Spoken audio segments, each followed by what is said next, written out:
Pulse modulation. Imagine we are playing with a flashlight. Instead of shining it continuously, we turn it on and off in a pattern. That's what pulse modulation does. It sends light in short bursts. In pulse modulation, the carrier consists of periodic sequences of rectangular pulses. Think of the carrier as a train that carries our flashlight signals, but instead of a smooth train, it's made of blocks that fit together like Lego pieces. The pulse modulation can be of an analog or digital type.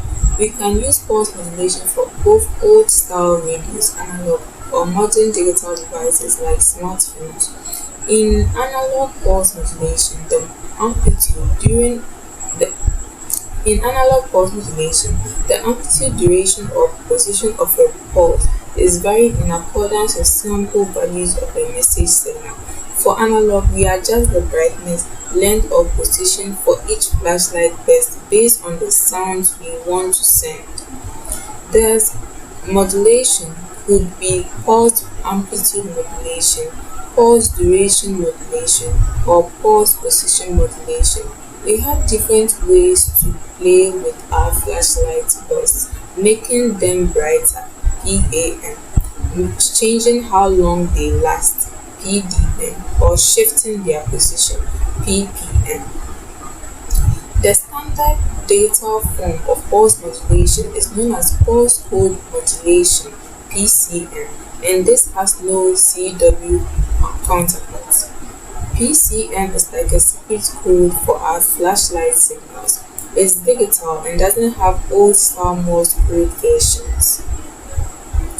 It starts out as a PAM without an important modification. It starts out as a PAM but with an important modification. The amplitude of each modulated pulse, that is, a sample of the original message signal, is quantized or rounded off to the nearest value in a prescribed set of discrete amplitude levels and then coded into a corresponding sequence of binary. PCM takes our bright or dim flashlight bursts. PCM takes our bright or dim flashlight bursts (PAM) and turns them into a special kind of code.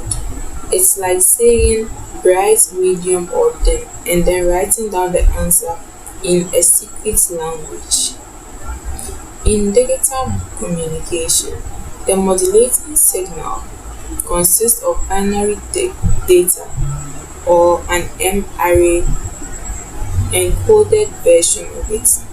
This is used to modulate a carrier wave, usually sinusoidal, with fixed frequency.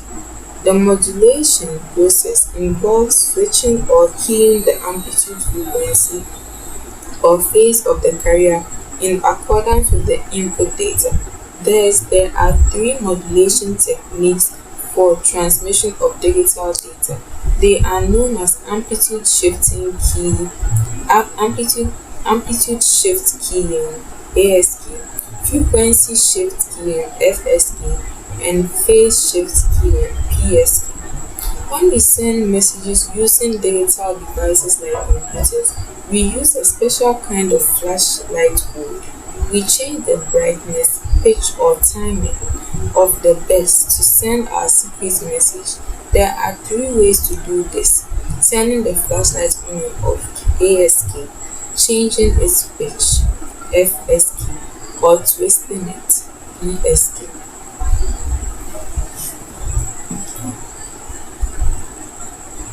Let's talk about the electromagnetic spectrum. Before information can be transmitted, it must be converted into electronic signals compatible with the medium. So imagine you want to send a message from one place to another. First, we need to turn that message into a special kind of signal that can travel through wires or even through the air.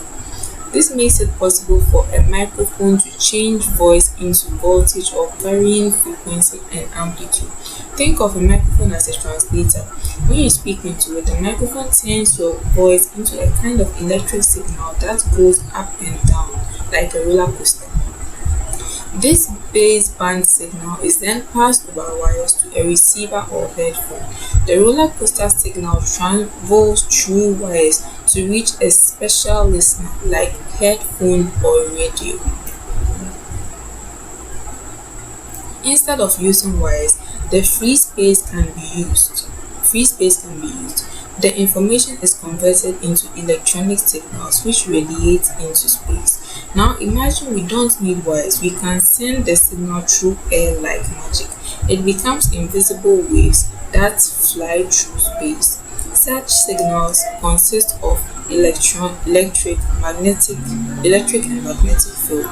This is called electromagnetic signals.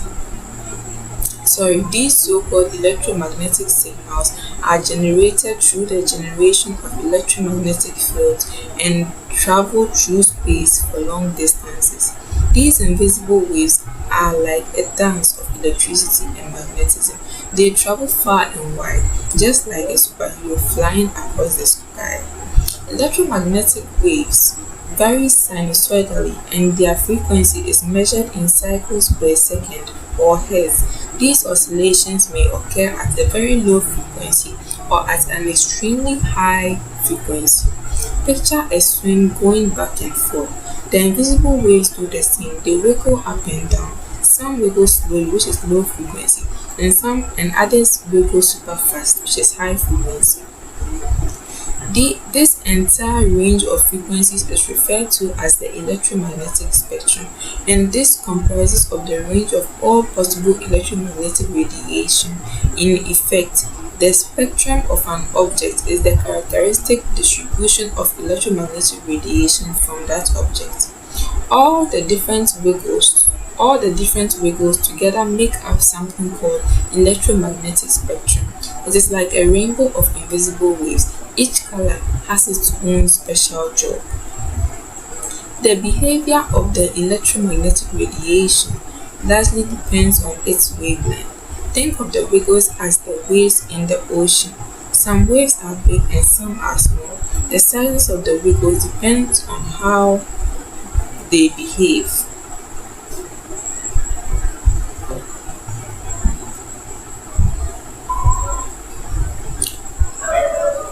The electromagnetic spectrum, by virtue of its wavelength, comprises of a number of parts called bands.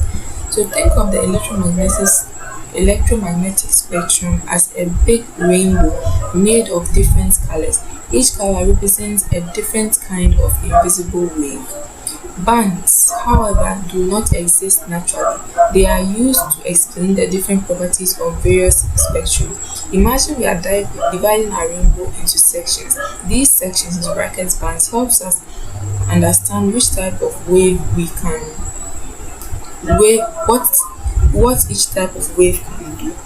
As a result, there is not a clear distinction between some bands of the EM spectrum. Sometimes the colors blend together.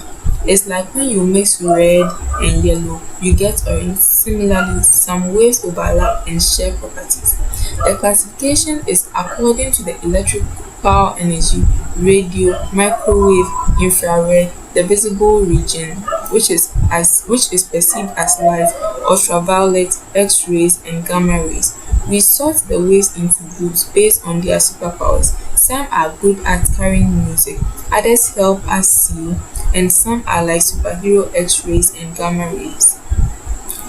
The classification scheme of radiation is generally accurate, but in reality, there is often some overlap between neighboring types of electromagnetic energy. Our rainbow isn't always neat and separate. Sometimes the colors mix a little, like when blue and green blend to make turquoise.